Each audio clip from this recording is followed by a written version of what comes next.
Good morning दोस्तों, नमस्कार। UPPSC RO के क्रैश कोर्स की सीरीज में आपका स्वागत है। आज इस सीरीज में हम शुरुआत करेंगे कि इंडियन ज्योग्राफी के बारे में कुछ ऐसे महत्वपूर्ण प्रश्न जो कि आपके एग्जाम के लिए अत्यंत महत्वपूर्ण साबित होंगे। ठीक है, तो आइए शुरुआत करते हैं। पहला प्रश्न है, क्षेत्रफल की दृष्टि से विश्व में भारत का स्थान क्या है? क्षेत्रफल की दृष्टि से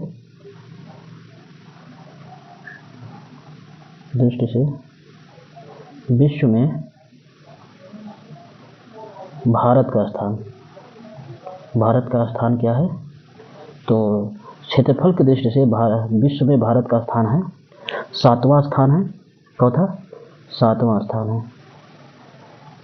स्थान है। ठीक है, तो हम देखते हैं कि इसके भारत के पहले कौन कौन से देश हैं।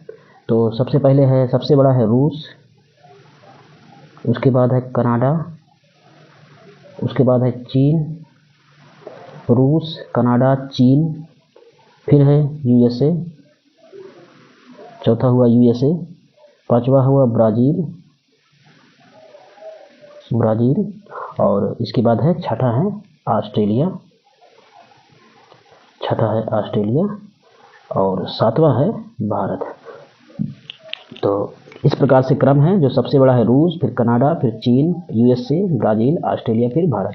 इस प्रकार से पूरे विश्व में क्षेत्रफल की दृष्टि से भारत का 7वां स्थान है। और भारत का जो कुल क्षेत्रफल है लगभग 32,87,263 वर्ग किलोमीटर भारत का कुल क्षेत्रफल है। कभी कभी पूछ लेता है कि भारत का कुल क्षेत्रफल कितना है, तो भारत का कुल क्षेत्रफल है 32,87,263 वर्ग किलोमीटर भारत का कुल क्षेत्रफल है। ठीक है, ये जो इतना क्षेत्रफल है ये पूरे विश्व का कितना प्रतिशत है? पूरे विश्व के क्षेत्रफल का ये 2.4% है। पूरे विश्व के क्षेत्रफल का 2.4% भारत का क्षेत्रफल है। ठीक है, अगला प्रश्न ये है कि कर्क रेखा व भारतीय मानक समय रेखा कितने समान राज्यों से निकलती है? अगर हम बात करें कर्क रेखा की, इसमें पूछा क्या गया है, कर्क रेखा तथा भारतीय मानक समय रेखा,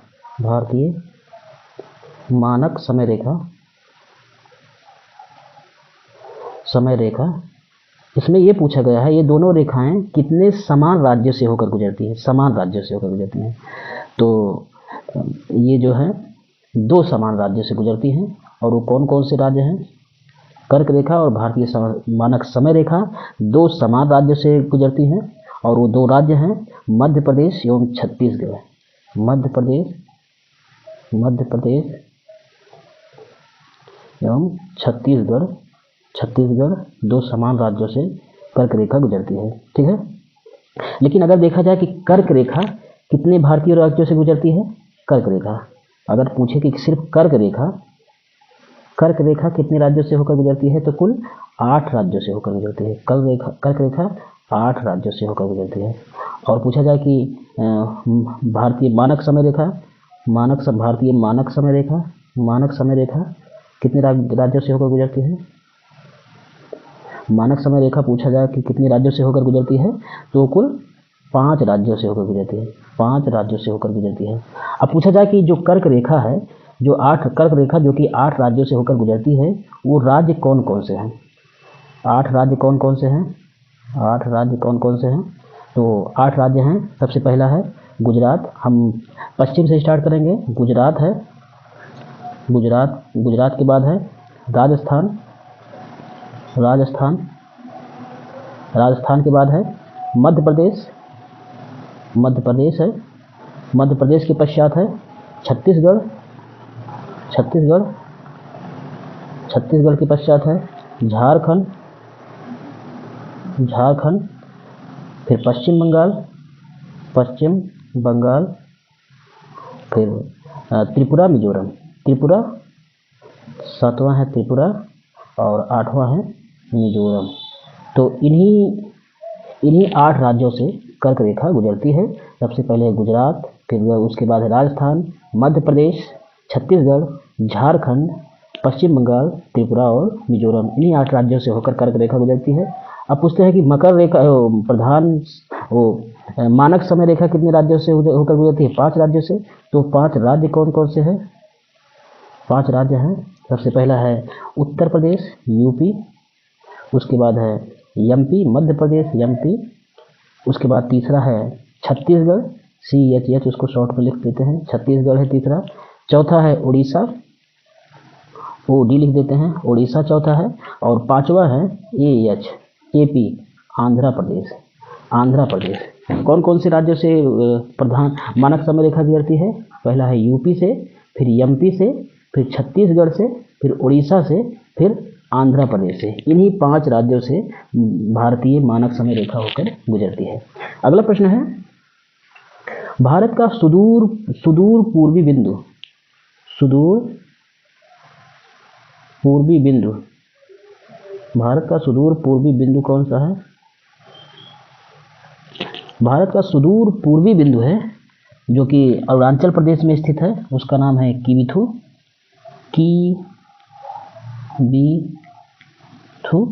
किबिथु, जो कि अरुणाचल प्रदेश यानी AP अरुणाचल प्रदेश में स्थित है। ये भारत का सुदूर पूर्वी बिंदु है। यदि पूछे कि भारत का सुदूर उत्तरी बिंदु कौन सा है?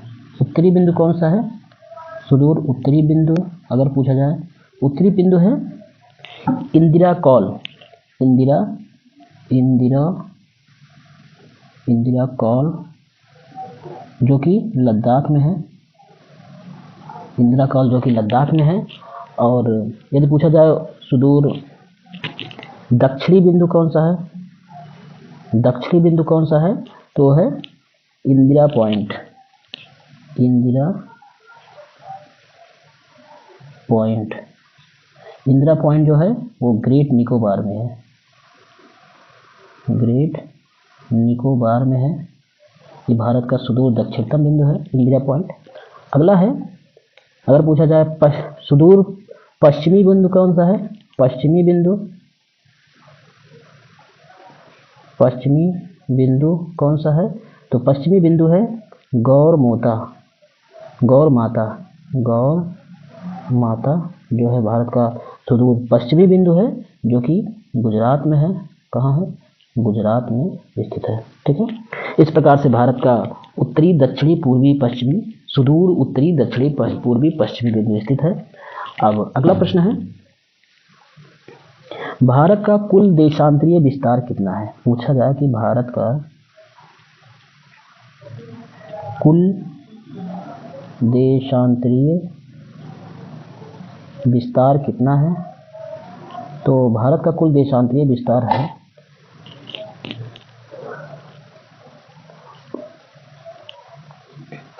भारत का कुल देशांतरीय विस्तार है 29 डिग्री 18 मिनट। ये इसको पढ़ा जाता है 29 डिग्री 18 मिनट भारत का कुल देशांतरीय विस्तार है, जो कि कहाँ से कहाँ तक है? 68 डिग्री 7 मिनट पूर्वी देशांतर से लेकर 97 डिग्री 25 मिनट पूर्वी देशांतर तक स्थित है। कहाँ से लेकर कहाँ तक? भारत का कुल देशांतरीय विस्तार है 29 डिग्री 18 मिनट पूर्वी देशांतर। ठीक है, ये कहाँ से कहाँ तक है? 68 डिग्री 7 मिनट पूर्वी देशांतर से लेकर 97 डिग्री 25 मिनट पूर्वी देशांतर तक स्थित है। ठीक है, 97 डिग्री 25 मिनट पूर्वी देशांतर। तो इसी प्रकार अगला प्रश्न है भारत की संपूर्ण तटीय सीमा कितनी है? भारत की संपूर्ण तटीय सीमा, भारत की संपूर्ण तटीय सीमा कितनी है? तो इसका सही आंसर है कि 7,516.6 किलोमीटर 7,516.6 किलोमीटर जो है ये भारत की संपूर्ण तटीय सीमा की लंबाई है। ठीक है, अब अगर पूछा जाए कि भारत की कुल सीमा की लंबाई कितनी है, कुल सीमा की लंबाई, ठीक है, तो वो है, भारत की कुल सीमा की लंबाई है, कुल सीमा की लंबाई कितनी है, कुल सीमा की लंबाई कितनी है, 22,716.61 किलोमीटर भारत की कुल सीमा की लंबाई है। ठीक है, और यदि पूछा जाए कि भारत की कुल स्थलीय सीमा की लंबाई कितनी है, स्थलीय सीमा की लंबाई, स्थलीय सीमा की लंबाई कितनी है, तो स्थलीय सीमा है 15,200 किलोमीटर, भारत की कुल स्थलीय सीमा की लंबाई है। यदि पूछा जाए कि भारत की तटीय सीमा, जिसको हमने बता दिया है कि 7,516.6 किलोमीटर है। ठीक है, अब इसी प्रकार अगला प्रश्न है, एक है मध्य हिमालय को नेपाल में किस नाम से जानते हैं। मध्य हिमालय को प्रश्न पूछा जाता है, मध्य हिमालय को नेपाल में क्या कहा जाता है। मध्य हिमालय को नेपाल में महाभारत कहा जाता है। कौन सा हिमालय कहा जाता है, महाभारत के नाम से जाना जाता है नेपाल में। किसको, मध्य हिमालय को नेपाल में महाभारत के नाम से जाना जाता है।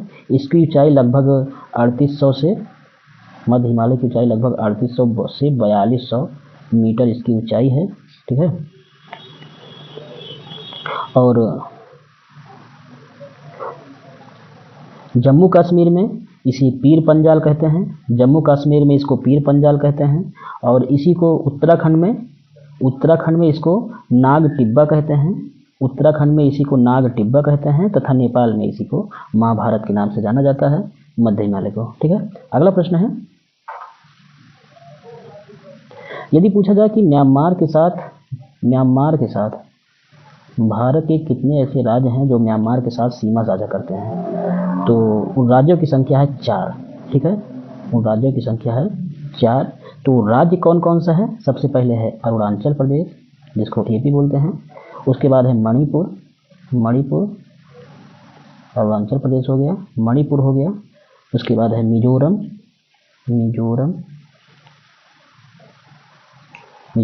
और चौथा है नागालैंड।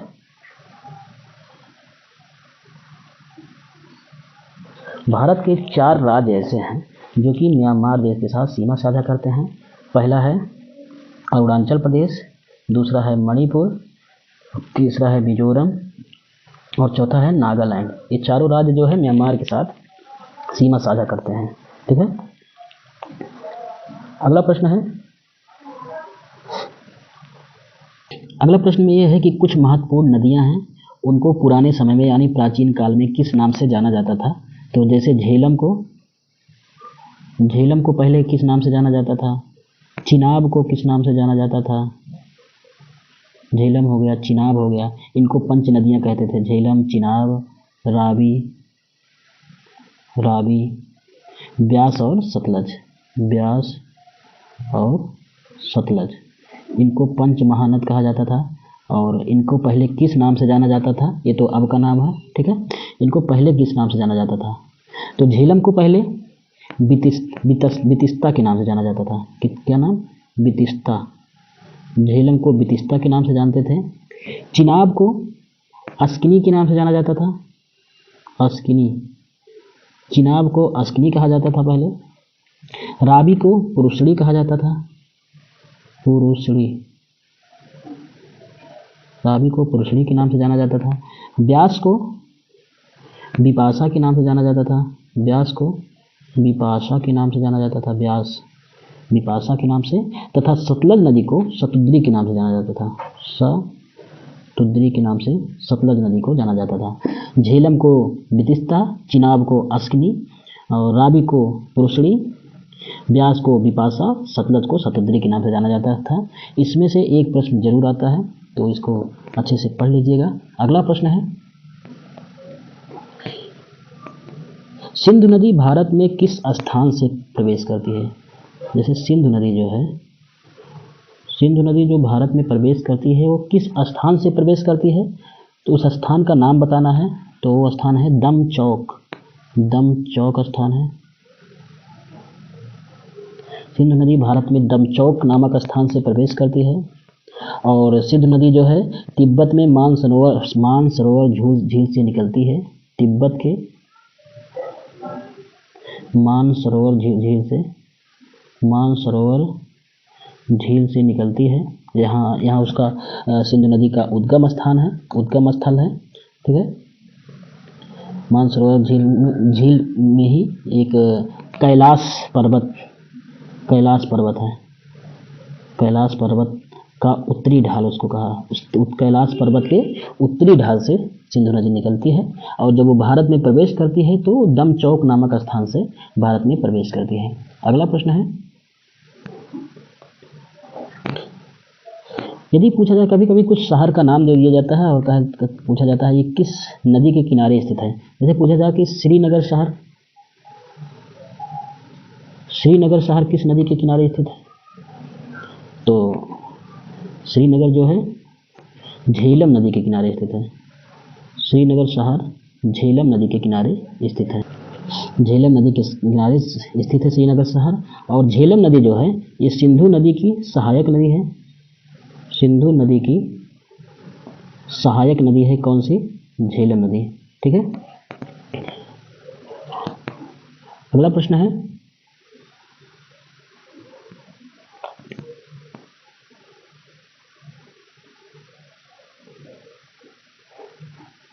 अब पूछा जाए कि झेलम नदी कहाँ से निकलती है। झेलम नदी का उद्गम स्थल क्या है। पूछा जाए कि झेलम नदी का उद्गम स्थल क्या है, तो झेलम नदी जो है ये जम्मू एंड कश्मीर में एक शेषनाग झील है। शेखनाग झील है। जम्मू कश्मीर में शेखनाग झील है, वहीं से निकलती है झेलम नदी और निकल के फिर कश्मीर घाटी का निर्माण करती है। कश्मीर घाटी का निर्माण करती है। ठीक है, और प्राचीन में भारतीयों ने झेलम को विदिशा कहा है और यूनानियों ने इसी नदी को हाइड स्पीड कहा है। यूनानियों ने झेलम नदी को हाइड स्पीड कहा है। कौन सा, हाइड स्पीड के नाम से कहा है। ठीक है, अगला प्रश्न है, सिंधु नदी की सबसे बड़ी सहायक नदी कौन है। यदि प्रश्न पूछा जाए कि सिंधु नदी की सबसे बड़ी सहायक नदी है, सिंधु नदी की सबसे बड़ी सहायक नदी कौन सी है, तो वो नदी है चिनाब नदी। चिनाब नदी सिंधु नदी की सबसे बड़ी सहायक नदी है। चिनाब नदी की लंबाई 1180 किलोमीटर है। चिनाब नदी की लंबाई 1180 किलोमीटर है।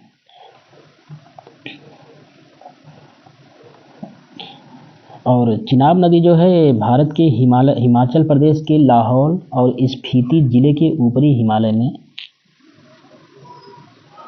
टांडी में चंद्रा और भागा नदियों के संगम से बनती है। ये जो है चिनाब नदी जो है चंद्रा और भागा नदियों के संगम से बनती है। ठीक है, कहाँ पर हिमाचल प्रदेश के लाहौर और स्पीति जिले में। ओके, अगला प्रश्न है, पटकाई भूमि की पहाड़ियाँ कहाँ स्थित है। ये महत्वपूर्ण प्रश्न है। पटकाई भूमि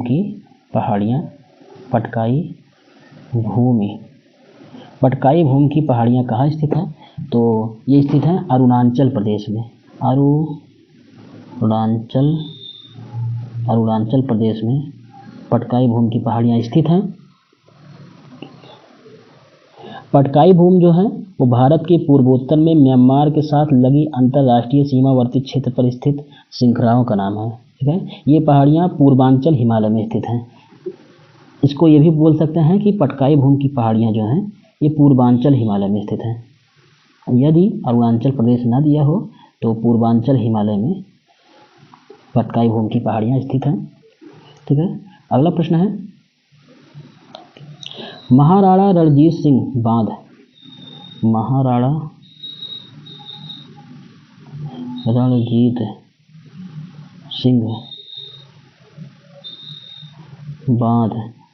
महाराणा रणजीत सिंह बांध कहाँ कहा जाता है? किस बांध को महाराणा रणजीत सिंह बांध कहा जाता है? तो उस बांध का नाम है थीन बांध। थीन बांध, थीन बांध को महाराणा रणजीत सिंह बांध कहा जाता है। और ये बांध जो है जम्मू कश्मीर और पंजाब की सीमा पर स्थित है। ये बांध जम्मू कश्मीर और पंजाब की सीमा पर स्थित है। ये बांध कौन सा बांध? थीन बांध, जम्मू कश्मीर और पंजाब की सीमा पर स्थित है। और इस बांध से पंजाब, हिमाचल प्रदेश, पंजाब, हिमाचल प्रदेश, हिमाचल प्रदेश, जम्मू कश्मीर, जम्मू कश्मीर, इन तीनों प्रदेशों को इस बांध से लाभ होता है। ठीक है। अगला प्रश्न है, केरल की गंगा, केरल की गंगा किस नदी को कहा जाता है? केरल की गंगा किस नदी को कहा जाता है? तो पेरियार नदी को, पेरियार नदी को केरल की गंगा के नाम से जाना जाता है। पेरियार नदी पर केरल में इडुक्की बांध बना हुआ है। इसी नदी पर केरल में एक बांध बना हुआ है जिसका नाम है इडुक्की, इडुक्की बांध जो है बना हुआ है इस पर, पेरियार नदी पर। ठीक है। और ये पेरियार नदी केरल की इसको केरल में इसको केरल की जीवन रेखा भी कहा जाता है इस नदी को। ठीक है। और ये नदी, इस नदी का उद्गम स्थान कहाँ है? ये नदी पश्चिमी घाट के शिवगिरी पहाड़ी से निकलती है। पश्चिमी घाट के शिवगिरी पहाड़ी से निकलती है। शिवगिरी पहाड़ी से निकलती है। पेरियार नदी पश्चिमी घाट के शिवगिरी पहाड़ी से निकलती है। और पेरियार नदी केरल और तमिलनाडु में बहती है। एक तो केरल में बहती है, दूसरा ये तमिलनाडु में भी बहती है। ठीक है। अगला प्रश्न है, यदि पूछा जाए कि अलकनंदा और भागीरथी का संगम जहाँ पर है वहाँ पर कौन सा स्थान है? अलकनंदा और भागीरथी के संगम पर कौन सा ऐसा स्थान है जो स्थित है? तो उसका नाम है देवप्रयाग, जो कि एक महत्वपूर्ण स्थल है। देवप्रयाग जो है अलकनंदा और भागीरथी के संगम पर स्थित है। इसी प्रकार से हम देखते हैं कि विष्णुप्रयाग है। विष्णुप्रयाग जो है वो धौली गंगा व अलकनंदा के संगम पर स्थित है। नंदप्रयाग है। नंदप्रयाग जो है अलकनंदा और नंदाकिनी के संगम पर स्थित है। कर्णप्रयाग है। कर्णप्रयाग अलकनंदा व पिंडार गंगा के संगम पर स्थित है। उसके बाद है रुद्रप्रयाग है। रुद्रप्रयाग अलकनंदा व मंदाकिनी के संगम पर स्थित है। और इस प्रकार से देवप्रयाग भागीरथी व अलकनंदा के संगम पर स्थित है। अगला प्रश्न है कि यदि पूछा जाए गंगा को बांग्लादेश में किस नाम से जाना जाता है? गंगा नदी को बांग्लादेश यानी बीएन कह सकते हैं, बांग्लादेश में किस नाम से जाना जाता है? किस नाम से जाना जाता है? तो नाम है पद्मा। पद्मा ही गंगा का नाम है, जो कि बांग्लादेश में इसको पद्मा के नाम से जाना जाता है। चूँकि आप जानते हैं कि जब फरक्का जो पश्चिम बंगाल में है, वहाँ के बाद गंगा नदी दो भागों में विभाजित हो जाती है। कहाँ के बाद? जो कि फरक्का स्थान है जो कि पश्चिम बंगाल में है। यहाँ के बाद जो है गंगा नदी दो भागों में विभाजित हो जाती है। पहली शाखा है हुगली, दो भाग में विभाजित हो जाती है। पहली शाखा है हुगली नदी जो कि पश्चिम बंगाल में बहती है। दूसरी शाखा है पद्मा जो कि बांग्लादेश में बहती है। ठीक है। अब पूछा जाए कि गंगा नदी का उद्गम स्थल क्या है? तो गंगा नदी का उद्गम स्थल है गंगोत्री। गंगा नदी का उद्गम स्थल है। अगला प्रश्न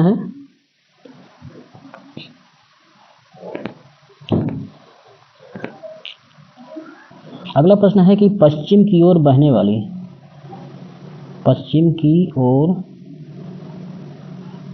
वाली भारत की सबसे लंबी नदी कौन सी है? भारत की सबसे लंबी नदी। प्रश्न है कि पश्चिम की ओर बहने वाली भारत की सबसे लंबी नदी कौन सी है? तो वो नदी है नर्मदा नदी। नर्मदा नदी जो है वो पश्चिम की ओर बहने वाली भारत की सबसे लंबी नदी है। ये अरब सागर में जाकर गिरती है। अब इसके बारे में कुछ महत्वपूर्ण फैक्ट ये है कि नर्मदा नदी जो है, नर्मदा नदी अमरकंटक की पहाड़ियों से निकलती है। अमरकंटक की पहाड़ियों से निकलती है। नर्मदा नदी अमरकंटक की पहाड़ियों से निकलती है और मध्य प्रदेश, एमपी, महाराष्ट्र, मध्य प्रदेश, महाराष्ट्र, गुजरात, ये तीनों राज्यों में, मध्य प्रदेश, महाराष्ट्र, गुजरात, ये तीनों राज्यों में नर्मदा नदी बहती है और बहते हुए अरब सागर में जाके गिरती है। ये पश्चिम की ओर बहने वाली भारत की सबसे लंबी नदी है। इस प्रकार से आज की महत्वपूर्ण प्रश्नों की सीरीज समाप्त होती है। अब मिलते हैं इसी प्रकार के अगली सीरीज में। तब तक के लिए जय हिंद, जय भारत।